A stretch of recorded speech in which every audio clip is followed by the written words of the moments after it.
श्री परमात्मने नमः। बोलो सच्चिदानंद भगवान की जय। बोलो कथा महोत्सव की जय। बोलो पुरुषोत्तम मास की जय। बोलो श्रीमद्भागवत महापुराण की जय। जय जय श्री राधे, जय जय श्री राधे, जय जय श्री राधे। ओम नमः पार्वती पतये। हर हर महादेव। हरि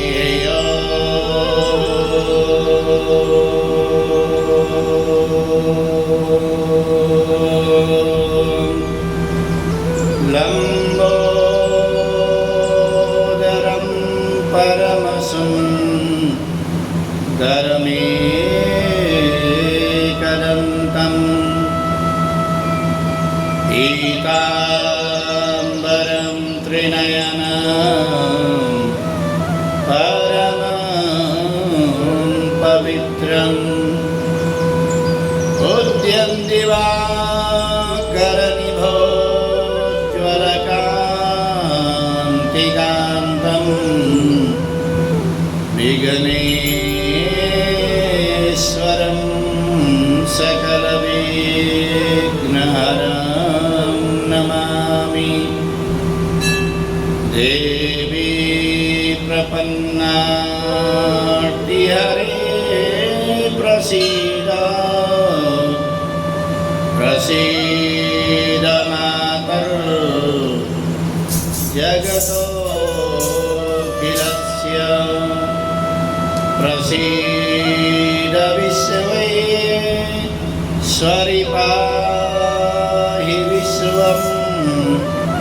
त्वमेश्वरी देवी चराचरस्य।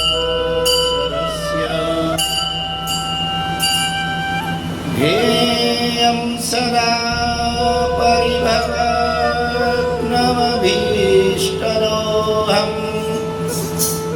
तीर्थास्पदं शिवविरञ्चिनुतं शरण्यं।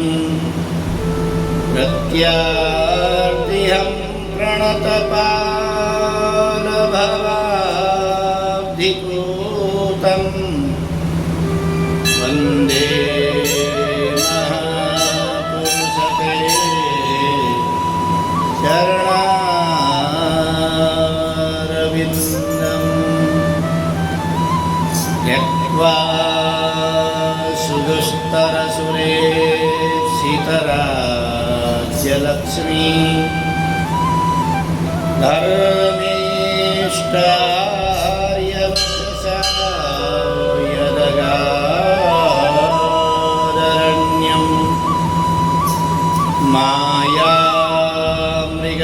दयितयेप्सितमन्वदावा। वन्दे महापुरुषते चरणारविन्दं।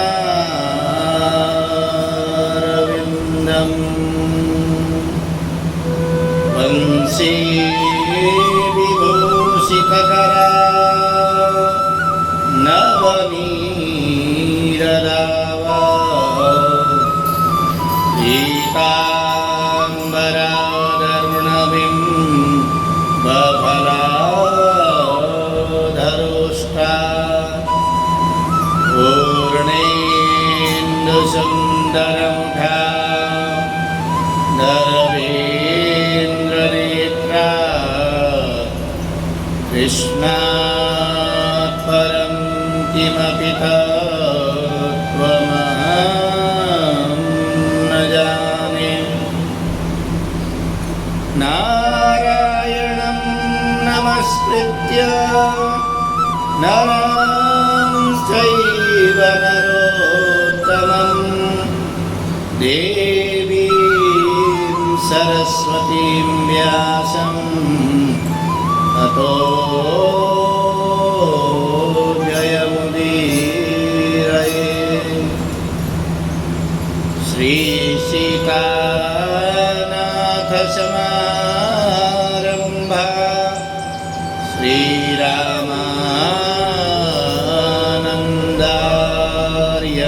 मध्यमा अस्मदाचार्यपर्यन्तां वन्दे श्रीगुरुपरम्परां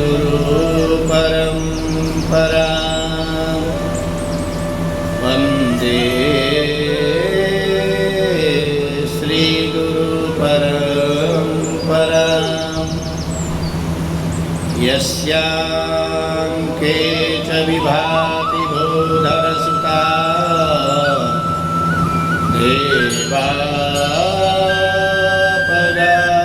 देवापगामस्तके बाले बालविदुर्गले च गरलं यस्योरसि व्यालराट् सोऽयं भूतिविभूषणसुरवरा सर्वाधिपः सर्वदा सर्वगत शिव शशिनिभा श्रीशङ्करं पातु माम् करचरणकृतं वा कायजं कर्मजं वा श्रवणनयनजं वा मानसं वा पराधं वीतम् अवीतं वा सर्वमेतत्क्षमस्व जय जय करुणाब्धे श्रीमहादेव शम्भो जय जय करुणाब्धे श्रीमहादेव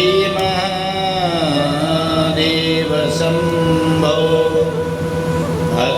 भक्ति भगवन्त गुरु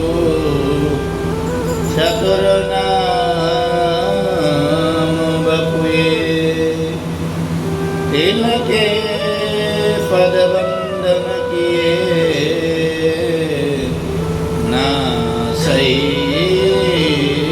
विगनाने ना सही विगनाने। बोलो भक्तवत्सल भगवान की जय। जय जय श्री राधे जय जय श्री राधे।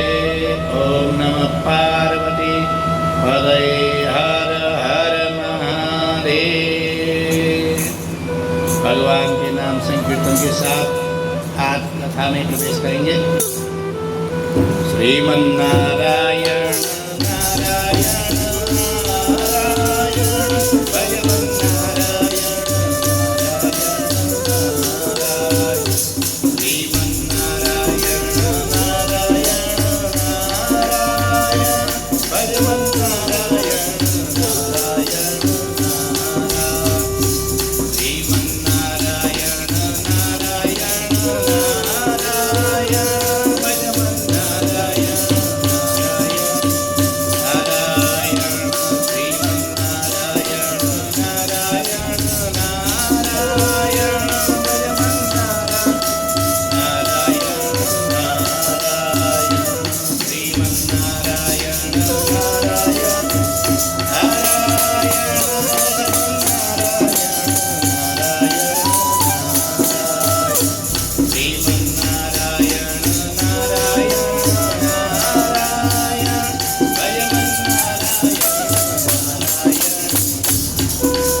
श्री लक्ष्मी नारायण भगवान की जय।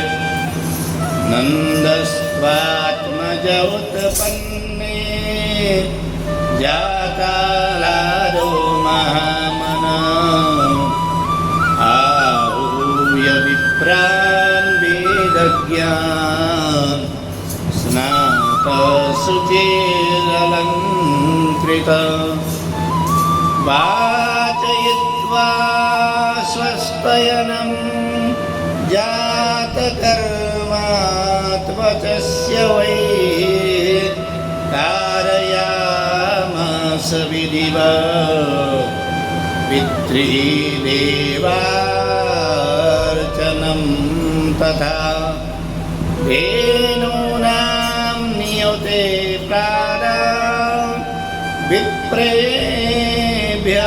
समलङ्कृते इलां त्रीन् सप्तरत्नौघा शातकौम्भाम्बरावृतं शातकौम्भाम्बरावृतम्।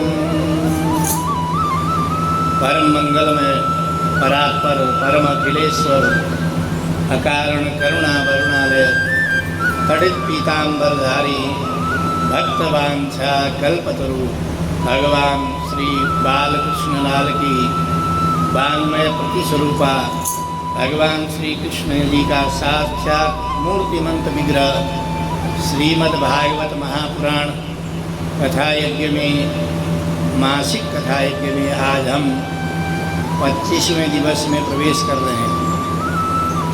भगवान की कृपा से हमारा जो यज्ञ निर्विघ्नता पूर्वक संपन्न होने की तरफ जा रहा है, भगवान की महती कृपा है।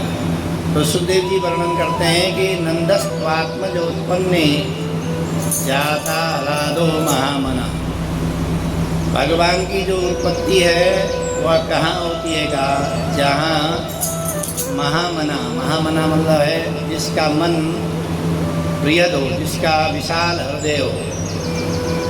इसीलिए हमारे सनातन धर्म के लिए लिखा है कि कह रहे कैसा है, विशाल हृदया नाम तो वसुधैव कुटुम्बकम।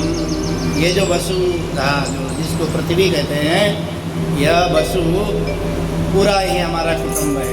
ऐसे विशाल हृदय में भगवान आकर के निवास करते हैं। हमारा यदि हृदय संक्षिप्त है तो आप कितनी भक्ति कर लीजिए, यदि विशाल हृदय नहीं है तो भगवान वहाँ आकर के विराजमान नहीं। भगवान को विराजमान करने का एक तरीका है, एक तो हमारा जो हृदय भवन है वह एकदम शुचि पवित्र होना चाहिए, जिसमें काम क्रोध लोभ मोह मद मात्सर्य आदि विकार रहित हो।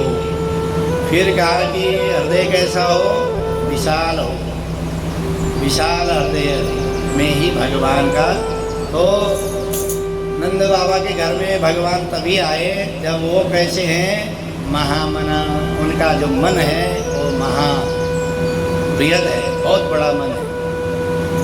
और भगवान वहाँ पर वो जो उत्पन्न हुए नंद बाबा के घर में, वो कह रहे कौन है का, कह रहे कि जाता आह्लादो जाता। आह्लाद बोलते हैं प्रसन्नता को।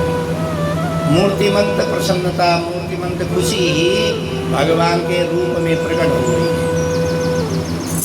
और इस तरह से स्तुति करते हुए आहूय विप्रान् वेद ज्ञान स्नाता सुतिर अलंकृता। ब्राह्मण को बुला करके, वैदिक ब्राह्मण को बुला करके अलंकार से युक्त होकर के नंद बाबा ने जात कर्म संस्कार करा। इस तरह से जो स्तुति है, सुखदेव मुनि यहाँ वर्णन कर रहे हैं। 18 श्लोकों में यहाँ पर स्तुति भी की है। और 18 श्लोकों में ऐसा मान के चलिए कि ये जो 18,000 भागवत के जो श्लोक हैं, उसका जो रस है वह यहीं प्रकट हो गया हो। सुखदेव मुनि जी इस तरह से वर्णन करते हैं। या 18 गीता के अध्यायों का सार, जो गीता पढ़ने का जो सार है, सार क्या है, भगवत प्राप्ति तो सार है ना जी। तो सार यहाँ साक्षात प्रकट हो गया है, इसलिए 18 श्लोक में स्तुति करती है। कह रहे कि आहूय विप्रान वेदज्ञ ब्राह्मणों को बुलाया। कहते हैं वेद पाठी जो ब्राह्मण हैं उनके अलग अलग उनके भी जैसे एक वेदी होते हैं, एक वेदी ब्राह्मण, द्विवेदी, हम नाम तो सुना हुआ, द्विवेदी, त्रिवेदी, चतुर्वेदी।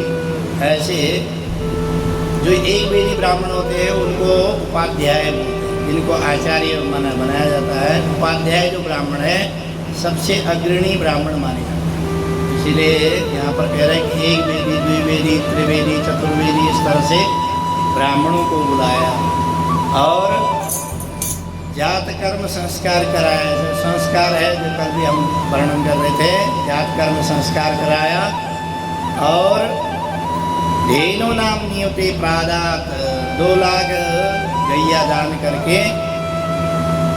अब गायों का जो विस्तार है, पहले क्या होता था, मुख्य रूप से गौधन ही माना जाता था, जिसके आज से अभी ट्रैक्टर की जो ज़माना है, ट्रैक्टर के ज़माने को छोड़ दें, आप भी पीछे चले जाइए। यदि गांव ग्रामीण क्षेत्र से कोई संबंध रखता हो तो 40-50 साल पहले जिसके घर में बढ़िया बैल होते थे, 2 जोड़ी, 3 जोड़ी, 4 जोड़ी बैल होते थे, वह धनवान माना जाता था।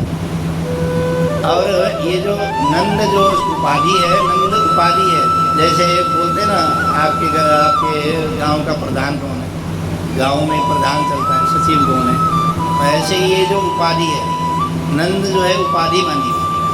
तो कैसी उपाधि का, नवलक्ष गवामपति, जिसके घर में 9 लाख गैया हो वह नंद की उपाधि उसको प्राप्त हो।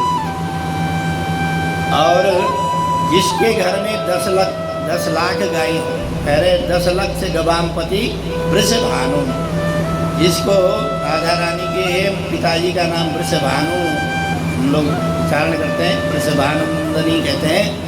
तो उनकी जहाँ जो गैया है वो नंद बाबा से अधिक गाय थी, 1 लाख गाय अधिक थी, इसीलिए उनका नाम था वृषभानु। वृषभानु भी एक पद है, पुराने ज़माने में ऐसे पद चलता था। अब तो गायियाँ नहीं रहे तो पद कहाँ से होगा। ऐसे ही कह रहे कि 10 जो 50 लाख जिसके पास गैया होती थी उसको बोलते थे वृषभानुवर। वृषभानुवर ऐसे श्रेष्ठ माना जाता। तो इस तरह से उपाधि भी गायों के हिसाब से उपाधि प्राप्त होती थी। और बेला जो हम समय है, समय भी गौ के हिसाब से ही मानी जाती थी। समय कैसे, कह लीजिए महाराज जी ये हमारे घर में बिटिया की शादी पक्की हो गई, शादी का क्या मुहूर्त है, कह लीजिए हम जल्दी करना चाहते हैं, विवाह के मुहूर्त देखे, कुछ विवाह के रात्रि के मुहूर्त निकले, तो कह रहे जी रात्रि में तो नहीं कर पाएंगे, कोई दिन का मुहूर्त निकाल। तो कह रहे दिन का तो कोई मुहूर्त नहीं है, गौधूली का बेला का मुहूर्त। आज भी हम लोग गौधूली बेला के मुहूर्त ढूंढते। प्राचीन काल में जितने भी मुहूर्त आदि निकलते थे गाय के आधार पर ही मुहूर्त निकलते थे। गौधूली बेला, गोदोहन बेला, गाय की जब दुआ जाता था वो कैसे प्रातः काल की जो बेला, फिर दोपहर में भी गाय दुई जाती थी, ठीक है। ऐसे ही शाम को भी जो गोदोहन बेला होती थी। और ये भी कहा गया कि सन्यासी को कितनी देर किसी गृहस्थी के घर में रुकना चाहिए, वो कहा कि गोदोहन काल मात्रेण, इसमें भागवत में आ रहा है। सुखदेव मुनि एक गोदोहन काल से अधिक किसी जगह रुकते नहीं है, तो इन्होंने 7 दिन तक कथा कैसी सुनाई करके प्रसंग न पहले आया। तो गायों से ही सारी व्यवस्था होती थी। अब गायों से वो जो धीरे धीरे जो हमारा जो सभ्यता है, जो हमारे संस्कार है, गोधन समाप्त हो रहा है। और गोधन समाप्त होने से क्या हुआ, पृथ्वी पर उर्वरक जो क्षमता है वो कम होती चली। पहले खाद जो है गौ के गोबर से ही खाद होती है और उसमें सभी कीटनाशक पदार्थ उपलब्ध होते हैं जिससे कीड़े मर जाते हैं। आप लोगों ने नोटिस किया होगा 2-3-4 साल से हमारे दिल्ली में डेंगू की समस्या नहीं आ रही है। आप लोगों ने नोटिस किया? नहीं आ रही। डेंगू की बीमारियाँ इतनी नहीं हो रही। उसका कारण क्या है? हालांकि अनजाने में लोग गौ को गलियों में छोड़ रखा है, उससे जो गोबर होता है, गोमूत्र होता है, उससे पूरा कीटनाशक हो गया तो डेंगू समाप्त हो गया। डेंगू नहीं है, इसका मुख्य कारण ही है। तो ऐसे ही गोमूत्र, गोदुग्ध, और बच्चा जब उत्पन्न होता है और किसी घर में सूतक पातक लगता है तब भी गौ पंचगव्य बना करके उसका पान किया जाता है, गौमूत्र के छींटे लगाए जाते हैं, तब जा करके वह शुचि पवित्र होता है, नहीं तो पवित्रता नहीं है। किसी के अंदर किसी के घर में पातक लग रहा है, किसी की मृत्यु हो जाती है, तब शुद्धि का एक ही उपाय है। जब हवन होता है, हवन से पहले उसकी शुद्धि तभी मानी गई है जब गौमूत्र से और गोबर से लिपा जाए। वो जो जहाँ पर श्राद्ध भूमि है, गोबर से लिपा जाए और गोमूत्र की छींटा लगाया जाए, तभी पवित्र हो जाए। ऐसे ही गंडमूल आदि जो नक्षत्रों में जो बालक उत्पन्न होते हैं, उसमें भी गोमूत्र का पान करना बहुत जरूरी माना गया। और शुद्धि का जब शुद्धि होती है तब भी गोमूत्र का पान होता है। तो इस तरह से गायों का ही मुख्य उद्देश्य है। भगवान का अवतार का भी गो ब्राह्मण हिताय च, गौ की रक्षा के लिए, ब्राह्मण की रक्षा के लिए भगवान का अवतार होता है। तो कह रहे कि धेनु नामनियों के प्रादात 2 लाख गैया दान करी नंद बाबा ने, और विप्रेभ्य समलंकृते, अलंकार से युक्त होकर के दान करी। क्यों? क्योंकि कहा गया महामना है, मन बहुत है। और किलांतरी 7 रत्नों का 7 बड़े बड़े पहाड़ के बराबर अन्न के भंडार दान करें। और साथ में जो लोग मांगने आ रहे हैं, जो लोग उनके वहाँ सूत मागध बंदीजन है, बंदीजन भी है क्योंकि वो तो राजा है एक तरह से, वहाँ बंदीजन है, उनको भी कुछ न कुछ जो मांग रहे हैं वो दे रहे हैं, उससे अधिक दे रहे हैं। कह रहे नंदो महामनास्तेभ्यो भासो अलंकार बोधनम, कह रहे वस्त्र दान कर रहे हैं, अलंकार दान कर रहे हैं, गोधन दान कर रहे हैं, और सूत मागध बंदीभ्यो ये चान्य विद्यो को जीविना, कह रहे कि जो भी उनके आश्रित लोग हैं उन सभी को जितना मांग रहे हैं उससे अधिक लुटा रहे हैं। ऐसा प्रतीत हो रहा है कि श्री लक्ष्मी जी साक्षात प्रकट हो गई, क्योंकि लक्ष्मी जी जिस पर कृपा करते हैं, जितना आप दान करेंगे, जितना देंगे, उतना ही और वृद्धि होती है। हम लोग सोचते हैं कि दान देने से, कभी कभार ऐसा मन में आता है कि पैसे दे देंगे तो क्या होगा, ये पैसे कम हो जाएंगे, लेकिन ऐसा नहीं है। लिखा है शास्त्र में, दानेन शुद्धते वित्तम, वित्त यदि जो धन पैसा है उसमें पवित्रता और उन्नति चाहते हैं तो दान करना पड़ता। इस तरह से मान के चलिए, जैसे किसान खेत में बीज डालता है, यदि वो ये सोच के चले कि इतना बढ़िया बीज है, इस मिट्टी में डाल दूंगा तो खराब ना हो जाए, उगेगा कि नहीं उगेगा कोई ज़रूरी नहीं है, और वो बीज ही न डाले तो खेत में धान नहीं उगेंगे, अन्न कभी नहीं होगा। ऐसे ही हम लोगों का जो धन पैसा है, इस यज्ञ रूपी परमात्मा में जब हम अर्पण करते हैं तो उससे हजारों लाखों गुना वापिस हमें मिलता है। और यह ऐसा दिव्य धन की शुद्ध करने का ऐसा तरीका है।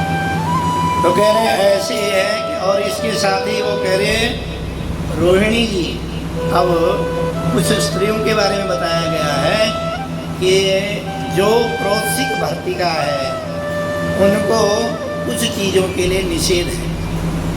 प्रोत्सिक भर्तिका समझ रहे कौन है? रोहिणी जी जो है वसुदेव जी की पत्नी है, तो उनके जो पति है वो जेल खाने में,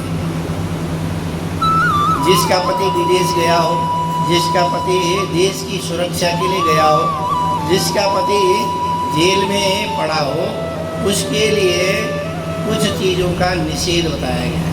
कह रहे क्या क्या निषेध है कहा? क्रीड़ा शरीर संस्कारम समाजोत्सव दर्शनम हास्य परगेहयानम तेजे प्रोत्सिक भर्तिका। कह रहे कि ये क्रीड़ा करना, जल क्रीड़ा आदि जितने भी क्रीड़ा है, खेल है, खेल करना। दूसरा का शरीर संस्कारम, ज़्यादा सज धज करके रहना। समाजोत्सव दर्शनम, समाज में कोई उत्सव हो रहा हो उसमें उत्सव में सम्मिलित होकर के खूब नाच गान करना, यह निषेध है। फिर कहेंगे हास्यम, हास परिहास करना। परगेहयानम, दूसरे के घर में जाना। यह तेजे प्रोत्सिक भर्तिका, जिसका पति विदेश गया हो, जिसका पति देश की रक्षा के लिए घर से दूर गया हो और जिसका पति जेल कारागार में हो, ऐसे स्त्रियों को इन चीज़ों के लिए निषेध है। लेकिन यहाँ कह रहे हैं कि जो रोहिणी जी है वह प्रोत्सिका भर्तिका होते हुए भी उस दिन परमात्मा के जन्मोत्सव पे, लाला के जन्मोत्सव में रोहिणी जी भी बड़े सज धज करके नाच कर रही हैं। वो कह रहे हैं कि सुखदेव मुनि कह रहे हैं रोहिणी च महाभागा नंद गोपाभिनंदिता व्यचरे दिव्यवास स्रग कंठाभरणभूषिता। कह रहे प्रोत्सिक भर्तिका होते हुए भी रोहिणी जी कैसे हैं? महाभागा नंद गोपाभिनंदिता, नंद गोपों के साथ, गोपगणों के साथ वो भी कैसे कर रहे हैं? दिव्य अलंकार वस्त्र धारण करके वो भी इस महोत्सव में सम्मिलित होकर के महोत्सव का आनंद ले रही हैं। इधर भगवान के उत्सव का निरंतर उत्सव चलता ही रहा। उत्सव जो सुख की घड़ी है ना, वो कितनी जल्दी बीत जाती है पता ही नहीं चलता। आपके घर में भी कोई बड़ा उत्सव हो, विवाह हो, जन्मोत्सव हो, कोई पार्टी हो, तो उसमें समय कितना फटाफट निकल जाता है पता ही नहीं चलता। जब पार्टी बिल्कुल ख़त्म हो जाती है तब याद आता है वो अब तो ख़त्म हो गई। पूर्ण जब होता है तभी पता चलता है, उससे पहले पता ही नहीं चलता है। तो इसी बीच में नंद बाबा जो है सभी वालों को बुला करके कहते हैं, गोकुल वासियों को बुला कर कहते हैं कि अरे मेरे से ना ध्यान ही नहीं रहा कि मेरे से बहुत बड़ी गलती हो गई। तो सभी गोपगण कहते हैं कि जो वो कहते हैं बाबा क्या हो गया? वो कहते हैं कि नंद को जो कंस को जो मैंने कर देना था, नंद बाबा कहते हैं कंस को जो कर देना था, कर देने की जो तारीख है वो समाप्त होगी, चलेगी। हम आनंद में इतना झूम गए, इतना, तो मुझे जो कर देने का जो दिन था वो निकल गया है। कहीं कंस कुपित हो गया तो हमारे ऊपर क्रोधित होकर के कोई ऐसा कार्य न करते। तो कह रहे कि क्या करना है? कह रहे कि मैं तुरंत जा करके उसको कर दे कर आता हूँ। और कर क्या दिया जाता था? गोरस, दूध, घी, मक्खन आदि है, गोरस कर के रूप में दिया जाता था। क्यों? क्योंकि नंद बाबा के पास 9 लाख गैया थी। गैया का जो कर है राजा कर लेता है, लेकिन कर इस तरह से लेना चाहिए। कर लेने का तरीका है जैसे भगवान सूर्य हमसे जो हमारे अंदर जो जलीय पदार्थ है उसको सोख लेते हैं, तो इस जब लेकिन पता नहीं चलता। जैसे आपने देखा होगा पेड़ में हम जल डालें और 2 घंटे 3 घंटे बाद देखेंगे तो वो जल सोख गया। भगवान सूर्य किरणों के द्वारा वो अपना जो जल है वो सोख लेते हैं। वह कर के रूप में, टैक्स के रूप में। ऐसे हमारे अंदर जो जलीय पदार्थ होता है सूर्य भगवान, वो क्योंकि वो हमें उजाला प्रदान कर रहे हैं, हमारे को जीवन दे रहे हैं। सूर्य आत्मा जगतस्थ का शहरी, सूर्य भगवान नहीं रहते तो इस पृथ्वी पर कुछ भी उत्पन्न नहीं होता, इसलिए आत्मा मानेंगे।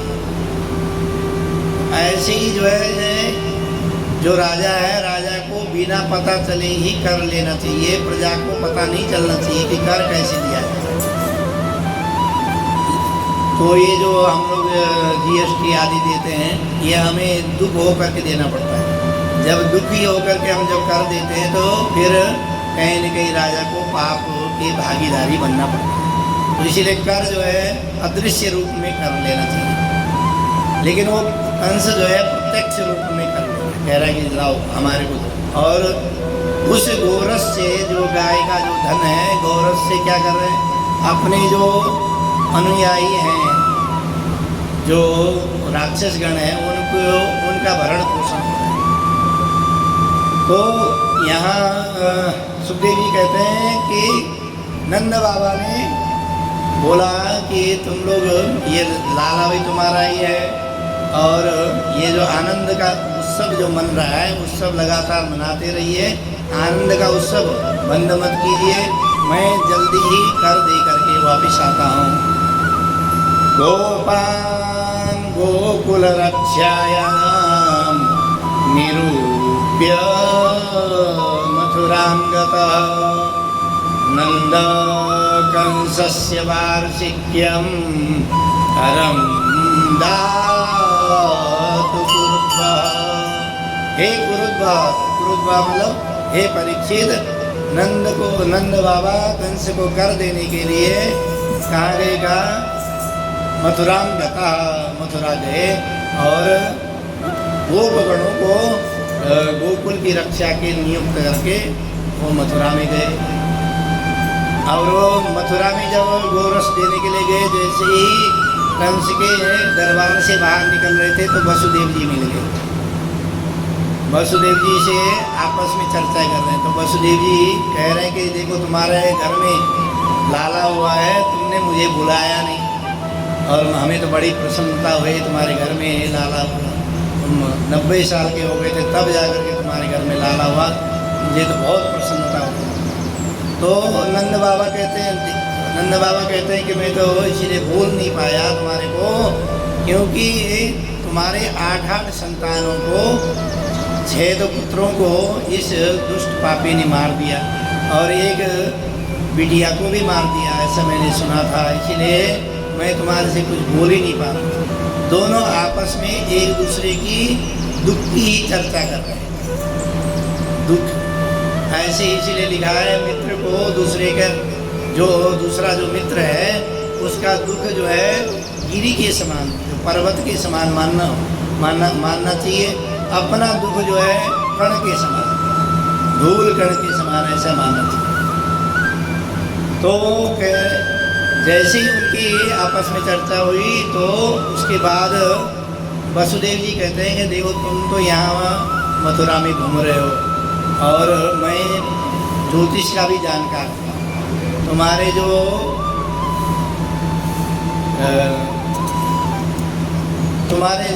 तुम यहाँ मथुरा में घूम रहे हो, तुम्हारे ब्रज में क्या हो रहा है, कोई न कोई विघटनकारी ऐसे कोई इनका असामाजिक तत्व होने वाला है, तुम्हारे वहाँ कोई न कोई ऐसी अशुभ घटना होने वाली है। इसीलिए फटाफट तुम जा कर के घर पहुँचो, यहाँ ज़्यादा देर मत रुको। नंद बाबा तो गए मथुरा, और मथुरा से आ गई कौन, कंस की बहन। कह रहे हैं कि कंसेन, सुखदेव जी कहते हैं कंसेन प्रहिता घोरा पूतना बालघातिनी शिशुश्चकार निगनन्ति पुरग्राम ब्रजादिशो। नंद बाबा तो गए मथुरा, और गोकुल में कौन आ गई, कंस की बहन, और वो कह रहे कंस के द्वारा भेजी गई पूतना।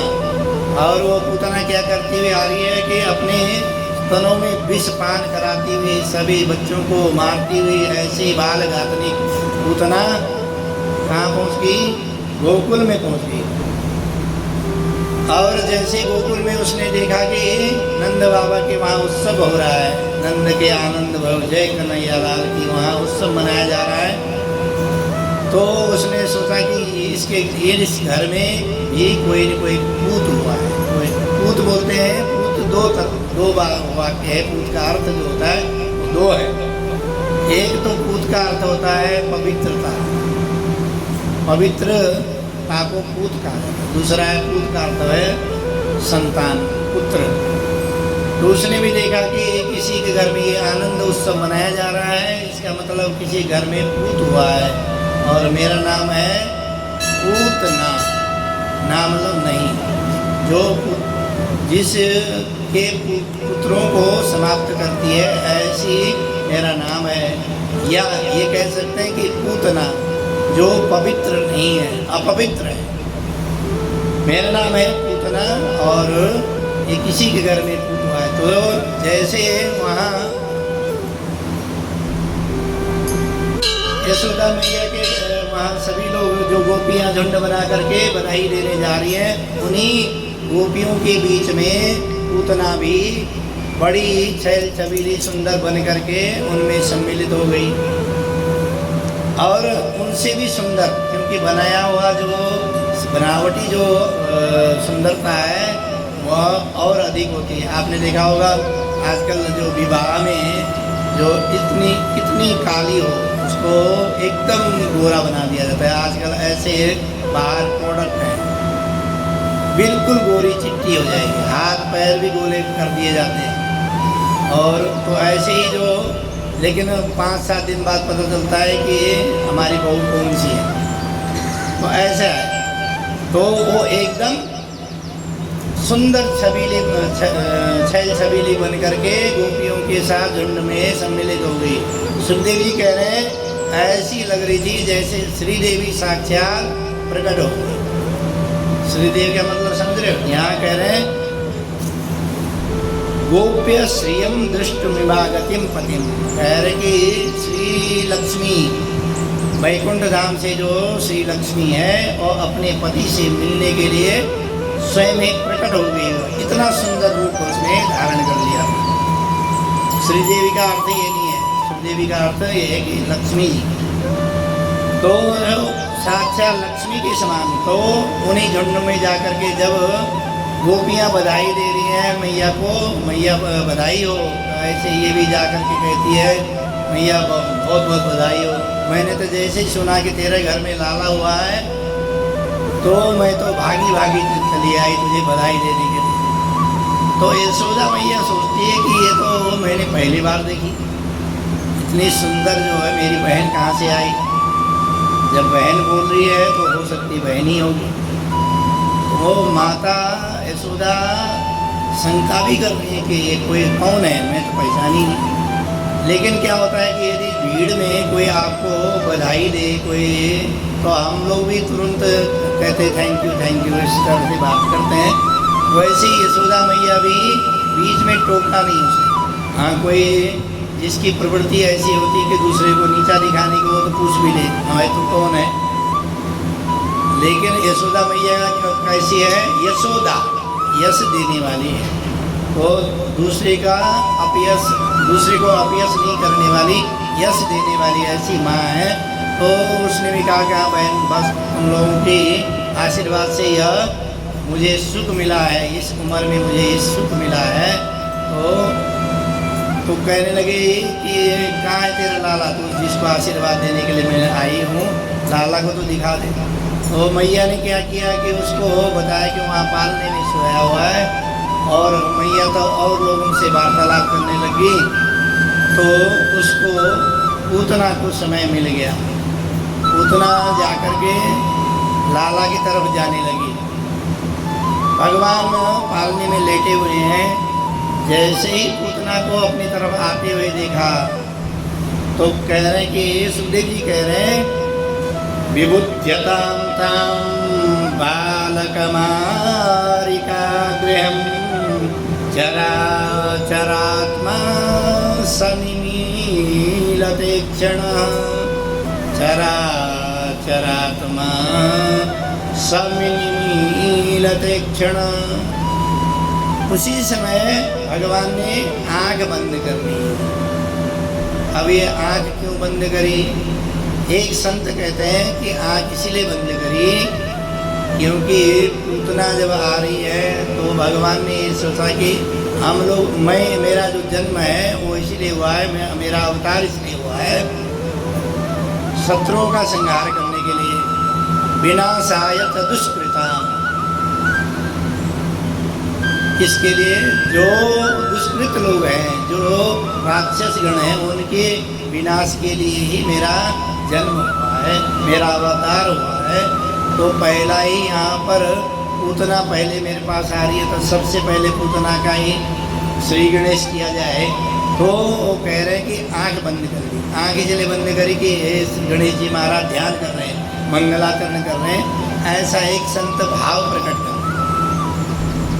उन्होंने आंख बंद इसलिए करी क्योंकि मंगलाचरण करने लगे। दूसरे संत कहते हैं नहीं नहीं, उनका आंख बंद करने का ये मतलब था कि पूतना जो है जहर लगा करके, स्तनों में जहर लगा करके भगवान को मारने के लिए, लाला को मारने की इच्छा से आई है। तो भगवान ये कह रहे हैं कि हे भोलेनाथ जी, मुझे तो जहर पीने का कभी आदत नहीं है, मैंने कभी जीवन में जहर नहीं पिया। जब समुद्र मंथन हुआ उस समय में भी जो कालकूट जहर निकला वो आपने ही ग्रहण किया। हे भोलेनाथ, आप आकर के इस पूतना का जो जहर आप पहले पी लो।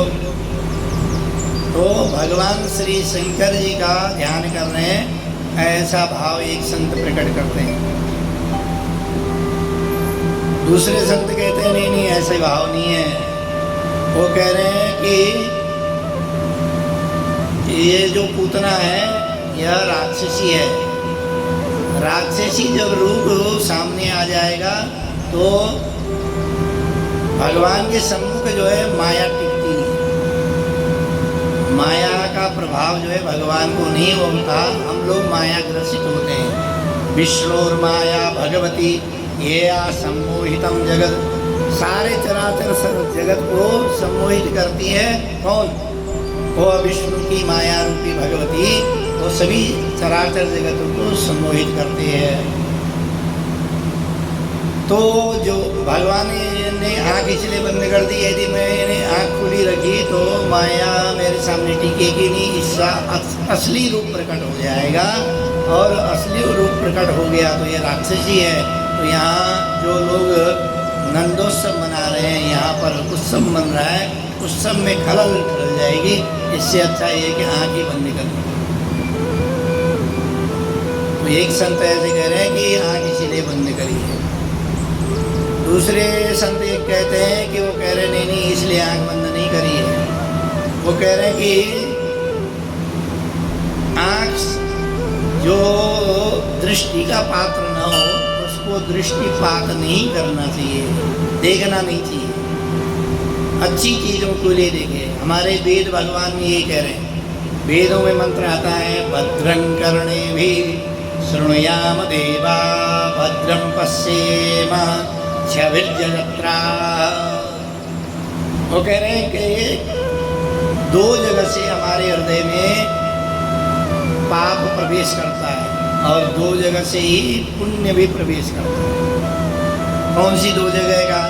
एक आँख और एक कान, इससे ही अंदर पाप प्रवेश होता है। आँख से आपने विचलित करने वाली ऐसे दृश्य यदि देख लिए तो क्या होगा? मन दूषित हो जाएगा। दूषित वस्तुओं को देखने से मन दूषित होता है और वही चित्र हमारे सम्मुख हमेशा ही प्रकट रहता है। अब पहले ये चीज़ें हम जैसे जैसे आधुनिक जीवन जो उन्नति कर रहा है वैसे वैसे हम लोग दूषित होते चले जा रहे हैं। पहले आपने देखा होगा कि अखबार पढ़ते थे लोग, अखबार में सुबह सुबह अखबार का आपने देखा होगा चाय जहाँ बनती थी गाँव में या किसी नगर के कोने में भी चाय का जो ठेला है वहाँ बैठ कर के लोग सुबह अखबार पढ़ते थे। बड़ी मुश्किल से अखबार का दर्शन होता था और अखबार में कुछ चीज़ें होती थी, वही वो जो पढ़ने वाला है वहीं तक सीमित रहता था, सभी दूषित नहीं होते थे। उसमें अच्छी भी बुरी भी चीज़ें होती थी, तो अच्छी चीज़ों को भी वो दिन भर उनके विचार में वही होता था और वही वो लोग प्रकट करते थे। और उसके अतिरिक्त दूसरा साधन था रेडियो का। फिर रेडियो का साधन हुआ, रेडियो कान से सुने जाते थे। 1983 का जो विश्व कप था उसमें सभी लोगों ने विश्व कप देखा, किसी ने नहीं। विश्व कप का लाइव प्रसारण कहीं नहीं हुआ, लोग रेडियो में सुन रहे थे और उसी से खुशी से झूम रहे थे। और जब इंडिया का मैच हो रहा था वेस्ट इंडीज़ के साथ, उस समय तो ऐसे बताते हैं कि बिल्कुल सन्नाटा छा गया कि आज वहाँ मैच है, फाइनल मैच है। तो जैसे जैसे साधन आगे बढ़े, फिर उसके बाद आया दूरदर्शन। दूरदर्शन में क्या हुआ, दूर से ही कुछ दर्शन होने लगे। उसमें आपने देखा होगा अच्छी चीज़ें भी आती थी, महाभारत आता, रामायण आई। उसके लिए भी रामायण और महाभारत के टाइम में बिल्कुल गलियों में सन्नाटा हो जाता था।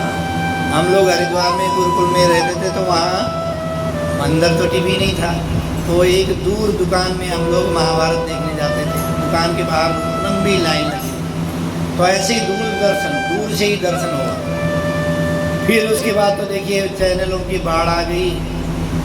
फिर आपने देखा होगा रंगीन टेलीविज़न आ गए। आपके देखते देखते की बात है, रंगीन टेलीविज़न आ गए। रंगीन टेलीविज़न में जो दृश्य पहले इतने साफ सुथरे नहीं दिखते थे, उन दृश्यों को देखा गया। फिर उसके बाद धीरे धीरे अब मोबाइल में तो अभी ऐसा है कि हालांकि इसका लाभ भी है, लेकिन लाभ से अधिक हानि है। लाभ तो ये है कि हम किसी की कथा सुन सकते हैं, अच्छी अच्छी चीज़ें देख सकते हैं। पतंजलि योग पीठ में योग हो रहा हो तो हम यहाँ बैठ कर के योगा कर सकते हैं। और उसके अलावा जूम मीटिंग के द्वारा भी हम एक दूसरे से वार्तालाप कर सकते हैं। अमेरिका में बैठे हुए, दूर देशों में बैठे हुए अपने सगे संबंधियों से वार्तालाप कर सकते हैं, लेकिन उसके जो दुष्परिणाम है वो अधिक है। बच्चों में चश्मा सबसे ज़्यादा मोबाइल के आने के बाद चश्मा ज़्यादा लगा है, ये सर्वे ने बताया, अंतर्राष्ट्रीय सर्वे। अंतर्राष्ट्रीय में बहुत सारे ऐसे लोग हैं जो लोगों के हित की कामना से सर्वे करते रहते हैं। तो आँखों की समस्या सबसे ज़्यादा हो गई, बुद्धि मंद हो गई, शारीरिक विकास रुक गया। जापान में 16 साल से पहले मोबाइल रखने का नियम ही नहीं है। जापान में यदि 16 साल से पहले किसी ने माँ बाप ने अपने बच्चे को मोबाइल दे दिया तो उसको जेल जाने का ऐसा प्रावधान है। तो 16 साल के बाद उसको फिर वो परमिट मिलता है कि हाँ आप मोबाइल कर सकते हैं। ये नियम बना दिया हो। क्यों? क्योंकि बच्चों में जो विकास है, विकास कम हो रहा है। तो ये जो एक तो आँखों से और दूसरा है कानों से। तो मंत्र में भी यही कह रहे हैं, भद्रम करणे भी, कान से हम भद्र मतलब कल्याणकारी वचन सुने और आँखों से कल्याणकारी वचन को, कल्याणकारी दृश्यों को देखें। यह वेद भगवान भी कह रहे हैं हमें करना कैसे। तो दोनों से ही हमारे जो हृदय है मलिन होता है, पवित्र भी होता है, मलिन अधिक, मलिनता अधिक होता है। क्योंकि जो अच्छी चीज़ें हैं उसके लिए प्रयास करना पड़ता है, ठीक है, लेकिन जो बुरी चीज़ें हैं उसके लिए कोई प्रयास नहीं करना पड़ता। आपने कहीं ऐसा नहीं सुना होगा झूठ बोलने की या चोरी करने की, डकैती करने की कोई यूनिवर्सिटी खुली हो जिसमें ये सिखाया जाता हो, लेकिन लोग कर रहे हैं ना। लोग फरेब भी कर रहे हैं और स्कैम कर रहे हैं, और स्कैम में एक से एक स्कैम आ गए हैं मोबाइल से। अभी कुछ दिन पहले मेरे साथ भी ऐसा स्कैम हुआ है। क्या हुआ पता है? जो मैं चैनल चला रहा हूँ उसने ये कहा कि आपका जो चैनल है मोनेटाइज कराए। कह रहे जी कि अच्छा फिर क्या होगा? कह रहे मोनेटाइज होने के बाद यूट्यूब से आपको हर महीने कुछ न कुछ आएगा, और जो आप ये लगातार चैनल चला रहे हो, अभी कुछ दिन पहले की बात, इसी भागवत के पीछे। तो मैंने कहा जी ठीक है। तो एक हमारे और जानकार थे, उनको ही मैंने पूछा तो उन्होंने कहा कि हाँ ऐसे कराने वाले लोग भी हैं, मोनेटाइज कराते हैं। तो उसने ये कहा कि पहले 100 सब्सक्राइबर जब करेंगे तब हम आपसे 150 रुपया पेमेंट करना है। अगले जो 300 सब्सक्राइबर करेंगे वो उसमें क्या है मोनेटाइज तब होता है जब 1000 सब्सक्राइबर हो, 4000 घंटे की वॉचिंग टाइम हो और 10 लाख आपका व्यूज हो, तब जाकर के आपका मोनेटाइज होता है। वो 365 दिन के अंदर होता है। तो उसने कहा कि हमारी प्रक्रिया है 48 घंटे की, आपको हम करा के देंगे। तो उसने पहले कहा कि 100 सब्सक्राइबर करिए तो आपको 150 देना। मैंने ठीक है। तो उसने 100 सब्सक्राइबर 1 घंटे के अंदर करके दिए। 150 रुपये मैंने ऑनलाइन पेमेंट कर दिया, अभी मेरे मोबाइल में रखा हूँ। फिर उसके बाद नेक्स्ट में हुआ, उसने कहा कि 300 सब्सक्राइबर करेंगे। तो उसने कहा कि 450 देंगे, हमने कर दिए पेमेंट। फिर उसने कहा कि अब आपके 1000 सब्सक्राइबर होंगे फिर पेमेंट करनी है। तो मैंने 900 रुपये फिर पेमेंट कर, कितने हो गए 1500। अब वो कहने लगा अब जो आपके व्यूज हैं उसके लिए आपने 3000 रुपये और देने।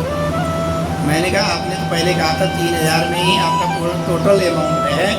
वो कहने लगा नहीं नहीं ऐसा नहीं है, मैंने ये कहा था लास्ट में व्यूज़ के लिए 3000 रुपये आपको देने होंगे। तो मोबाइल में अभी भी मेरा उसका पूरा चैटिंग रखी हुई। तो मैंने कहा ठीक है। तो मैंने कहा चलो, मैंने कहा वैसे तो आपने 3000 रुपये ही बोला था। उसने पहले फर्स्ट टाइम ही ये कहा था 3000 में आपका मोनेटाइज करा देंगे। हमने उसको 3000 रुपये और दिया। तो उसने कहा कि अब आपका मोनेटाइज हो जाएगा। मैंने कहा ठीक है। और मेरे सब्सक्राइबर भी हुए उसके। वो जो कहने लगा अब आप 2-4 वीडियो लीजिए, मैंने वीडियो भी दे दी। जैसे वो वीडियो दिए तो 15-20 मिनट बाद कह रहा है कि आपके वीडियो में ना रुकावट आ रही है, आगे यूट्यूब एक्सेप्ट नहीं कर रहा है, आपने कुछ यूट्यूब में वो नहीं कराया है, इसका रजिस्ट्रेशन नहीं कराया। उसके लिए रजिस्ट्रेशन फीस लगेगी 8100 रुपये। आप भेज दो 8100 रुपये, तभी जाकर के आगे काम होगा। मैंने उसको मना कर दिया। वो कहने लगे मना करोगे तो फिर आपका ये काम नहीं होगा, वो जो 8100 है वो आपको रिफंडेबल होगा। ऐसे कहने लगा रिफंडेबल। मैंने कहा ये तो गलत है। मैंने कहा पहले आपने ये कहा था मैं मोनेटाइज करके 3000 में दूँगा, आपने 4500 रुपये ले लिए, फिर भी आप कह रहे हो। तो कहने लगा नहीं इसी में होगा, आप करना हो तो 10 मिनट के अंदर करो, नहीं तो नहीं हो। फिर कई बार फ़ोन आया उसके, फिर मैंने उसको फ़ोन रिसीव नहीं किया। और 1 घंटे बाद वो जो सब्सक्राइबर है वो भी मैंने दोनों में चेक किया था, ऐसा नहीं है। यूट्यूब में भी चेक किया था और यूट्यूब स्टूडियो में भी चेक किया था, दोनों में चेक किया था, दिख रहा था। लेकिन वो सब स्कैम ही तो था, दिख रहा था। और बाद में फिर से माइनस हो, फिर उतने हो गए जितने थे वापस। वो कहता है कि आपने करानी है, उसमें हमारी कोई गलती नहीं है। आप चाहे तो मेरे को कहता है कि आप चाहो तो थाने में रिपोर्ट लिखवा दो, इसमें होता ही है ऐसे। फिर मैंने एक व्यक्ति से पता करा तो वो कह रहा है होता तो ऐसे ही है, वो गलत नहीं बता रहा है, लेकिन है वो स्कैम।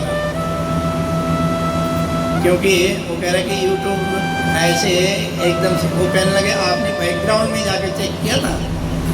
और यूट्यूब स्टूडियो में एक बैकग्राउंड चेक होता है, उसमें मैंने बाद में चेक किया तो वो था नहीं। वो कह रहे बैकग्राउंड में आपको चेक करना चाहिए, मेरे को पहले पता नहीं था। तो कहने मतलब इस तरह से तो आधुनिक जो ये है उसमें अच्छाई भी है बुराई भी है, तो बुराई अधिक है। तो ये जो स्कैम करने के लिए किसी यूनिवर्सिटी में पढ़ने की ज़रूरत नहीं, ऐसे ही सच्चाई के लिए हमें प्रयास करना पड़ता है। झूठ ना बोले ऐसा प्रयास, पूरे दिन भर हम संकल्प ले, बड़ा मुश्किल से झूठ नहीं बोला जाता। तो इसके लिए ऊपर जाने के लिए प्रयास किया जाता है और नीचे जाने के लिए कोई प्रयास नहीं होता, गिरने के लिए कोई प्रयास नहीं है। भगवान यदि ऊपर 3 मंजिल में जल पहुंचाना है तो क्या हो, या तो बाल्टी से भर के ले जाओ या मोटर लगाओ, प्रयास करने पर जल ऊपर जाएगा। लेकिन नीचे गिरने के लिए क्या है, कोई प्रयास की आवश्यकता नहीं। ऐसे ही ये जो कान और आँखों से जो हम लोग देखते हैं उसमें नीचे गिरने के चांस अधिक हैं, और ऊपर के लिए लगातार प्रयास करना पड़ेगा। कथा सुननी पड़ेगी और अच्छी चीज़ें सुननी पड़ेगी। जो धार्मिक जो चैनल है उनमें जाकर, आजकल धार्मिक हम भी टीवी देखते हैं, कितना धार्मिक चैनल दिखाएं। यदि हम देख भी रहे हो तो बच्चे आकर के बोलेंगे ये क्या लगा रखा, चलो हटाओ। यहाँ तक कि ऐसा होता है कथा यदि सुन रहे हो तो आवाज़ कम कर लो, थोड़ा आवाज़ डाउन करो। ऐसा होता है। यदि आप धार्मिक चैनल लगा करके सुनने भी लग गए तो घर के जो अन्य सदस्य ज़रूरी नहीं है कि वो आपकी बात को अनुसरण करें। वो कह रहे हैं कि थोड़ा इसको कम करो, वॉल्यूम कम करो। तो ऐसे ही जो आँख, तो भगवान ने आँख इसीलिए बंद कर दी कि जो देखने के पात्र नहीं है, पात्रता नहीं है, उसको देखना नहीं चाहिए। जब भगवान राम जी जंगल में पंचवटी में निवास कर रहे थे, उस समय शूर्पणखा भी तो आई थी ना, बड़ा सुंदर रूप धारण करके आई। भगवान को कहने लगी, मैं देखो, वो कहने लगी आप भी इतने सुंदर तो नहीं हो, मैंने अभी तक मैं कुंवारी हूँ और मैंने शादी नहीं करी, और मेरे लायक शादी क्यों नहीं करी? कहा कि मेरे लायक कोई वर ही नहीं मिला। सुंदर तो आप भी भीड़ नहीं हो, लेकिन कुछ थोड़े मात्रा में मैं आपसे खुश हूँ, तो आपको मैं वर्ण कर रही हूँ। तो भगवान ने आँख उठा करके उसकी तरफ बिल्कुल नहीं देखा। और ऐसा नहीं है कि भगवान ने किसी पर स्त्री को नहीं देखा, और ऐसा नहीं है, लेकिन यह है कि जो देखने के पात्र नहीं है उसको भगवान ने देखा ही नहीं। आता है ना, रामचंद्र परांधारम चक्षुषा नैव पश्यन्ते। कह रहे भगवान जो है दूसरे की स्त्री को बिल्कुल ही नहीं देखते, जो भी मन में कुछ कुभावना लेकर के आई हो ऐसी स्त्री को भगवान बिल्कुल नहीं दृष्टि में आते। जो भी बात करते हैं, शूर्पणखा से वार्तालाप होती है तो माँ जानकी को देख करके वार्तालाप करते हैं, उसको बिल्कुल ही नहीं देखते। तो ऐसे ही दृष्टि के वो जो पात्र नहीं है उसको देखना नहीं चाहिए, ऐसा भाव लेकर के भगवान ने आँख बंद करी। एक संत कहते नहीं, भगवान ने आँख इसलिए बंद करी क्योंकि भगवान से, क्योंकि पूतना जब आई है तो भगवान के हाथों मारी जाएगी, और भगवान ने सोचा कि इसको किस लोक में भेजूं। मन में चिंतन करने लगे तो इतने में ही भगवान के दोनों जो नेत्र हैं, एक सूर्य लोक है, एक चंद्र लोक है। हम हमारे आंखें बोलते ना, हम भी कहते ना आँखों के तारे। तो ये जो आंखें जो है, ज्योतिष में भी इसमें आंखें में जो दाहिना आँख है वो सूर्य का प्रतीक माना गया, बायां जो आँख है वो चंद्रमा का प्रतीक है। यदि किसी की चंद्रमा खराब है तो बायां आँख जल्दी खराब होगी, सूर्य खराब है तो दायां आँख खराब होगी। और सूर्य बहुत ज़्यादा नीच का है तो आँखों में चश्मा निश्चित लगता है। तो ऐसे ही चंद्रलोक और सूर्यलोक माने जाते हैं। तो वो चंद्रलोक और सूर्यलोक, तो चंद्रमा और सूर्य ने कहा कि हम तो अपने लोक में ऐसी पापनी को ले जाने वाले नहीं हैं, हम तो अपनी गेट बंद कर देते हैं, आपको जिस धाम में भेजना भेजो, हमें कोई मतलब नहीं, लेकिन हम अपने वहाँ ऐसी पापनी बाल घातनी को अपने लोक में बिल्कुल ही नहीं रखेंगे। लेकिन भगवान ने किस लिए बंद किया, ये तो भगवान की लीला भगवान ही जाने।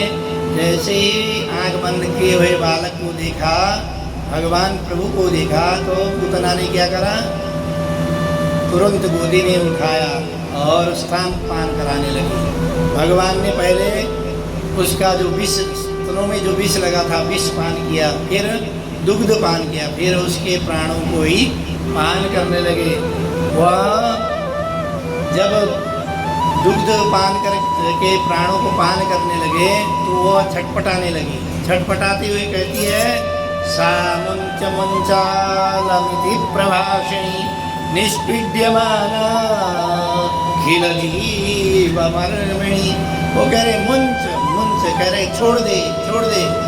तो भगवान कहते हैं, भाई हम, मेरे से यही नहीं होता, पहले मैं किसी को पकड़ता ही नहीं हूँ, पकड़ लिया तो छोड़ता ही नहीं हूँ, तो मेरे से ऐसे छूट करके तुम जा नहीं सकती। वो जोर से चिल्लाती हुई बाहर की तरफ दौड़ी और इतने में भगवान ने उसके प्राणों का हरण कर लिया, धड़ाम से गिर करके गिरी। तो अपना साक्षात, जब राक्षस जब अपना अंतिम समय आता है तो राक्षस अपने रूप में प्रकट हो जाता है। तो अपने विशाल रूप में प्रकट हुई तो कह रहे हैं कि 6 कोस तक की जो पेड़ है वह टूट करके गिर गए। और इतनी विशाल 6 कोस मतलब समझ रहे, 6 कोस का मतलब एक कोस में लगभग 2-2.5 किलोमीटर होता है। 6 कोस 12 किलोमीटर का जो एरिया है, इतने एरिया में जितने पेड़ थे, जितने में वो सब टूट करके, तो पूतना मर गई। बोलो पूतना मर्दन भगवान की जय। आज की कथा यहीं पर समापन करते हैं, समय का अभाव है। भगवान का नाम संकीर्तन करते हुए फिर आगे की आरती करेंगे।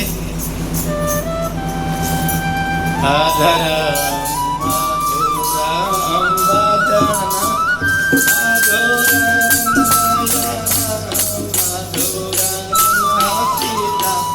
मधुरम हृदयं मधुरम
श्री भागवत भगवान की है आरती। पापियों को पापते है शांति। श्री भागवत की है आरती। पापियों को पापते है शांति। ये हमारे ग्रंथ पंचम वेद निराला है। ये हमारे ग्रंथ पंचम वेद निराला है।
इदमारार्तिक्यं समर्पयामि पात्रमध्ये तदं तोयं भ्रामितं देवोपरि अङ्गलगनमनुष्याणां सर्वं पापं दुःखं कष्टं व्यपोहति।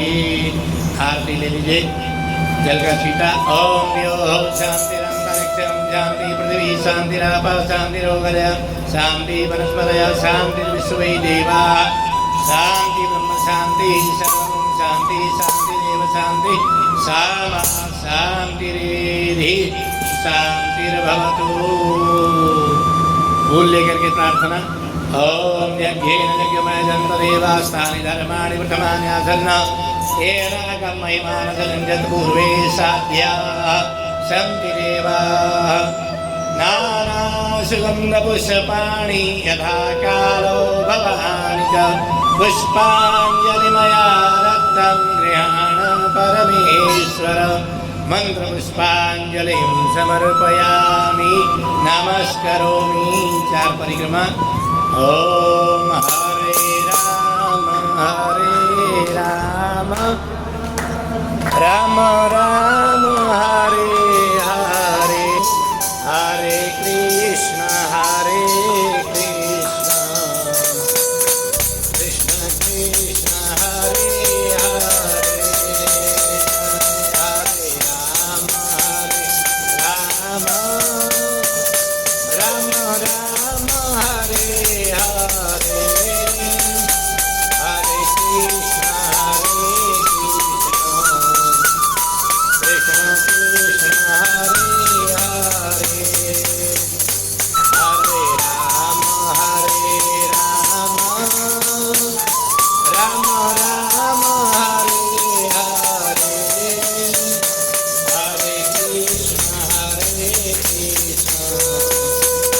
कृष्ण कृष्ण हरे हरे हरे राम राम राम हरे हरे हरे कृष्ण कृष्ण कृष्ण हरे हरे। बोलो रामकृष्ण देव की, बोलो गौरी शंकर भगवान की। धर्म की अधर्म का, प्राणियों में विश्व का, गौ माता की, भारत माता की, सभी संतों की, सभी भक्तों की, हाल की आनंद की। ओम नमः पार्वती पतये हर हर महादेव।